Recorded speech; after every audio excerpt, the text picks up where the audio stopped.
Hi மக்களே, காலை வணக்கம். எல்லாரும் எப்படி இருக்கீங்க? நல்லா இருக்கீங்களா? நாங்கள் நல்லா இருக்கோம். இன்னைக்கு என்ன சமையல்னு பார்த்துடலாமா? வாங்க. இப்போ சமையல் இன்னைக்கு பாருங்க, சுட சுட இட்லி, சாஃப்ட் இட்லி, அப்புறம் தேங்காய் சட்னி, அப்புறம் வடை குழம்பு, மோர் குழம்பு பாருங்க. மோர் குழம்பு சூப்பராக இருக்கும். அப்புறம் வடை, டிஃபனுக்கு வச்சுருக்கு வடை, முருங்கைக்கீரை பொரியல். இன்னைக்கு இதுதான் சமையல். உங்கள் வீட்டில் என்ன சமையல்னு கமெண்ட்டில் சொல்லுங்கள். பிடிச்சிருந்தா லைக் பண்ணுங்கள், சப்ஸ்கிரைப் பண்ணுங்கள், கமெண்ட் பண்ணுங்கள், ஷேர் பண்ணுங்கள்.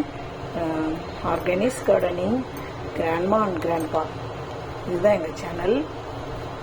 இன்னைக்கு திருமண நாள், பிறந்த நாள் கொண்டாடும் அனைவரும் நீடோடி வாழணும்னு வாழ்த்துறேங்க. வாங்க டிஃபன் சாப்பிட்லாம், வாங்க டீ குடிக்கலாம், வாங்க. ஹாய்ங்க.